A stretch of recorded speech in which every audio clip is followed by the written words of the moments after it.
Olá, alunos! Nós vamos mais uma vez então iniciar as nossas aulas de filosofia. Nesse momento, nós seguiremos a nossa terceira aula. Lembrando sempre, é muito importante ter em mãos o nosso material didático. Ele é o nosso fundamento, ele é o nosso referencial teórico. Especificamente, nós, nesse momento, a gente vai buscar estudar e nos aprofundar no conceito de ética. Sobretudo a partir de dois grandes pensadores. Vocês podem me acompanhar aqui. Então, nessa aula, nós veremos a ética segundo o pensador chamado Sócrates, um filósofo muito conhecido, e também o seu discípulo chamado Platão. Tanto Sócrates quanto Platão são figuras que nós nos lembraremos sempre dos dois juntos. Afinal, o Sócrates foi professor de Platão. E o que se conhece de Sócrates até os dias atuais veio da escrita do próprio Platão.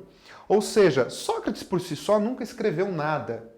Todos os escritos, todas as ideias que nós temos, veio com o respaldo educacional do próprio Platão.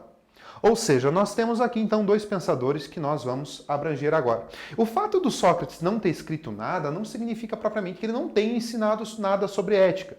Afinal, ele foi uma pessoa real e que também proporcionou um ensino adequado para a gente.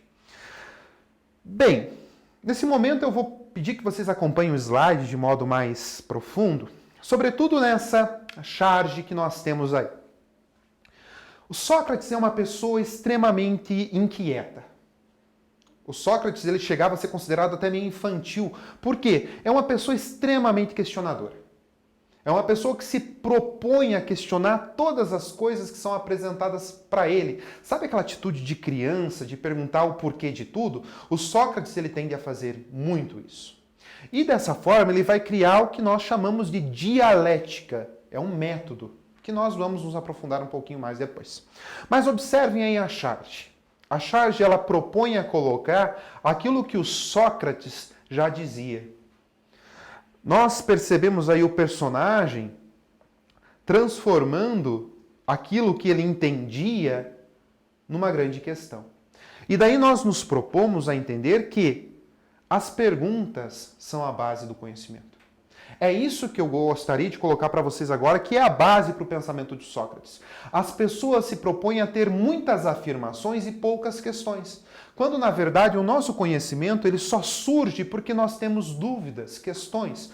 Ou seja, o Sócrates, quando ele trabalha o movimento dialético dele, ele quer chamar justamente a atenção para isso, se questionar. Será que aquilo que nós aprendemos, aquilo que nós sabemos até o momento é o mais correto? Será que foi porque o nosso professor disse ou porque a nossa família nos ensinou que talvez esse conhecimento seja o mais válido? Ou seja, o que o Sócrates quer tentar fazer é justamente isso. Proporcionar que as pessoas se questionem um pouco mais sobre suas próprias ideias. Há uma propaganda muito interessante no Futura que dizia: não são as respostas que movem o mundo, mas são as perguntas. Então a gente pode aqui entrar no pensamento do Sócrates. E o Sócrates é muito conhecido por ter trazido um pensamento, é um dos mais lembrados dele, a ideia do conhece-te a ti mesmo. Esse pensamento não é dele, ele trouxe do templo de Delfos, era um pensamento que ficava na porta de entrada de um templo grego, e ele começou a trabalhar essa frase por si só, chamou muito a atenção dele. Ou seja, o Sócrates ele quer tentar nos levar a um autoconhecimento. O que você conhece de você mesmo? O que você entende de você? Quando você olha para o espelho, você consegue ir além daquilo que vê? Será que aquilo que as pessoas pensam de você traduz quem você é? Ou seja, essa perspectiva do autoconhecimento ela é muito importante. E o Sócrates vai dizer também uma situação interessante, que ele vai dizer o seguinte: precisamos nos tornar conscientes da nossa própria ignorância. Reconhecer a nossa ignorância não é ruim. Ignis do grego significa início, começo, ignição de um carro, aquilo que vai ligar o carro. Reconhecer a ignorância para ele é o início da sabedoria. Primeiro, saiba que você não sabe todas as coisas. E a partir do não saber, aí você tem um vasto mundo de aprendizado. Outra questão que o Sócrates também ressalta, numa das outras frases famosas dele, é a ideia do só sei que nada sei. E olha só que interessante, o fato de você não saber que conhece todas as coisas te põe em vantagem diante dos outros que acham que sabem tudo. Ou seja, nesse momento, ignorância para a gente não é um grande problema, principalmente na filosofia de Sócrates. Pois bem, o Sócrates ele vai trabalhar com alguns conceitos bem importantes. Primeiro, ele acha que as pessoas elas precisam ser mais autônomas, pensar por si mesmo. A autonomia é uma iniciativa super interessante, indicada no ambiente escolar. Quer saber se o seu professor é socrático? É aquele professor que te dá um exercício extremamente difícil e deixa com que você se torne uma pessoa autônoma e resolva primeiro sozinho. Para ele seria muito cômodo dar o exercício, fornecer a resposta. Mas quando o professor propõe que você pense sozinho, que você resolva os seus problemas sozinhos, ele está fazendo a ideia do Sócrates de colocar você dentro de uma autonomia. Busca por você mesmo conhecimento. Aí se você não consegue, eu te ajudo. A prática da justiça para o Sócrates é a base da ética. Nós temos que ser justos. A prática também, o conhecimento e bondade estão ligados. Uma pessoa que conhece, uma pessoa que entende, uma pessoa que busca conhecer, será por si só uma pessoa bondosa. Ao mesmo tempo, as ideias das virtudes, trabalhar essas virtudes, convém agora a gente perguntar quais são as suas virtudes. É uma pergunta difícil e que engloba a gente ter que sair daquilo que a gente vê, das aparências. Já que no pensamento de Sócrates a justiça é um comportamento ético, ele vai entender que a injustiça é uma doença. Ele vai entender que quando você é injusto, você faz mal a si mesmo, faz mal à sua alma. E para o Sócrates, a alma é uma das coisas mais importantes que nós temos. É uma ideia divina dentro de nós e que quando nós praticamos a injustiça, nós corrompemos a quem nós somos. Imagina que você tem um problema de saúde, um problema em algum membro, em algum órgão do seu corpo. Perceba que a sua vida, aos poucos, também precisa mudar. Imagina uma pessoa que tem um problema no rim. Ela precisa parar toda a sua vida para fazer um tratamento, a vida dela muda. Para o Sócrates, uma pessoa que comete injustiça também faz mal a si mesma e precisa mudar toda a sua vida. Faz mal à sua própria alma. Ou seja, a nossa alma ela se torna uma alma doente. Para que a nossa alma melhore, se torne saudável, se valorize, Sócrates então vai fornecer a pista. Precisamos praticar e trabalhar virtudes. Uma alma saudável é uma alma que se propõe a praticar virtudes. Mais uma vez eu pergunto a vocês, quais são suas virtudes? O que é que vocês têm de virtude no dia a dia de vocês e que vocês tornam importantes? Aí sim, pode ser as virtudes que vêm da nossa casa, as virtudes que nós aprendemos com os colegas, as virtudes que nós aprendemos dentro da nossa escola. E daí nós podemos partir para a ética de Platão. Lembrando mais uma vez, o Platão ele vai usar do Sócrates para ensinar. Existe uma divisão no trabalho ético do Platão em que ele vai dizer o que é o personagem Sócrates e o Sócrates verdadeiro. Mas, sobretudo no campo da ética, o Platão ele vai entender da seguinte forma. Ele, assim como Sócrates, imagina também que nós somos constituídos de alma. Tanto Sócrates quanto o Platão, eles acham que nós somos corpo e alma, pneuma, espírito. Eu queria convidar vocês a acompanhar essa divisão que o Platão faz, sobretudo no campo da ética, na página 412. Para um pouquinho o vídeo, vai lá para a sua página 412 e dá uma lidinha lá no como o Platão divide a nossa sociedade. Dividir a sociedade para o Platão vai ser importante. Dá uma acompanhada, dá uma estudada lá, é sobretudo muito importante. Mas eu posso também, ao mesmo tempo aqui com vocês, trabalhar um pouco. Bem, o Platão ele acha que a nossa alma está dividida em 3 partes. Que ele vai considerar lá a alma racional, a alma irracível, a parte irracível e a parte concupiscente. E que cada parte da nossa alma, ela tem uma estrutura muito fundamental. E essa estrutura fundamental também vai se respaldar na nossa sociedade. Por exemplo, uma alma extremamente racional era formada, o Platão vai entender que era formada pelos filósofos. Ele vai chamar de reis filósofos. E essas pessoas deveriam ficar responsáveis pelo governo da cidade. Ele vai entender que uma pessoa mais irracível é uma pessoa que é movimentada mais pelos instintos, pelos sentidos. Ele vai dizer que esse tipo de alma que nós temos precisa estar na classe militar. ou seja, os responsáveis pelo governo da nossa cidade.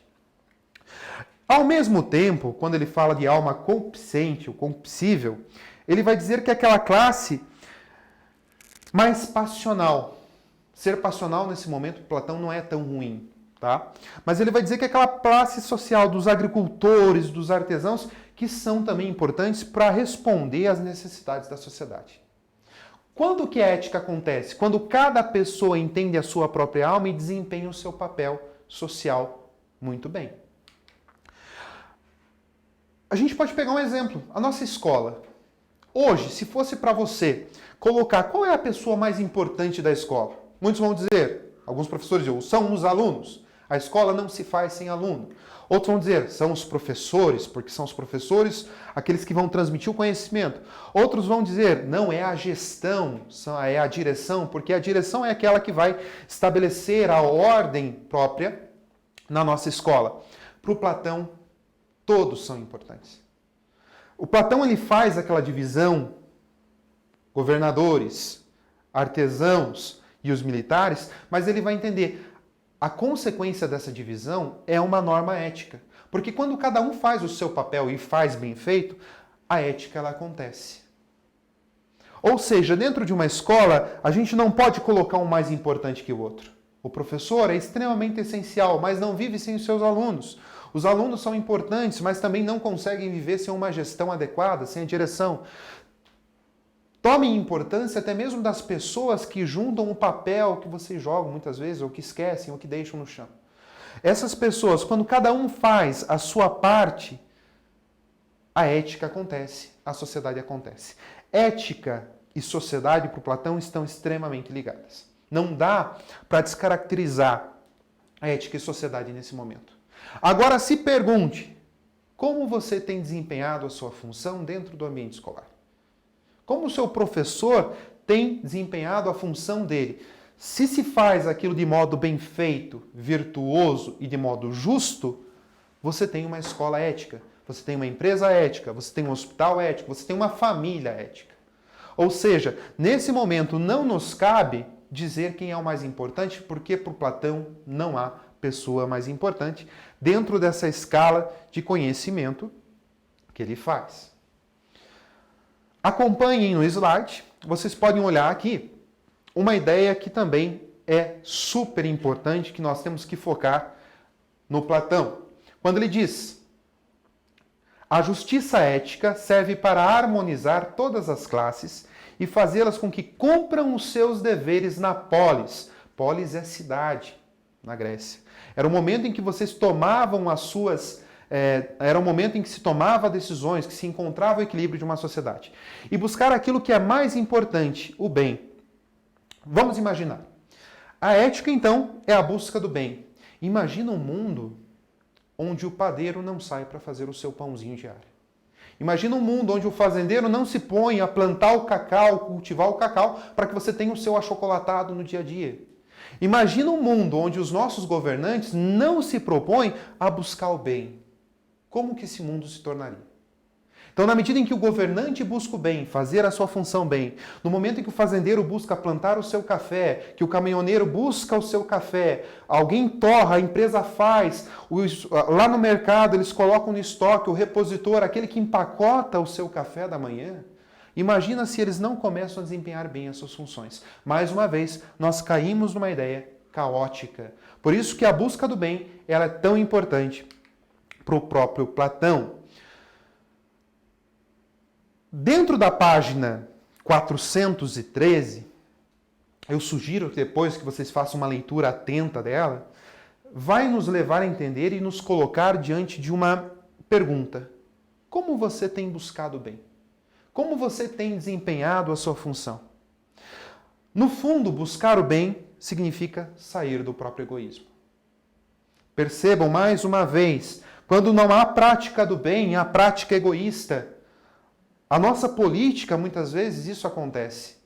Você não tem pessoas que talvez busquem o bem, mas pratiquem o egoísmo, que estejam inseridas dentro de si. Como atividades, para que a gente possa enriquecer o nosso conhecimento, quero deixar para vocês a atividade de desenvolver e aplicar a 1 e 2 da página 403. Queria desejar a vocês um bom estudo, um bom trabalho, revisem a matéria, usem o material para que vocês possam enriquecer o conhecimento de vocês. Até a próxima!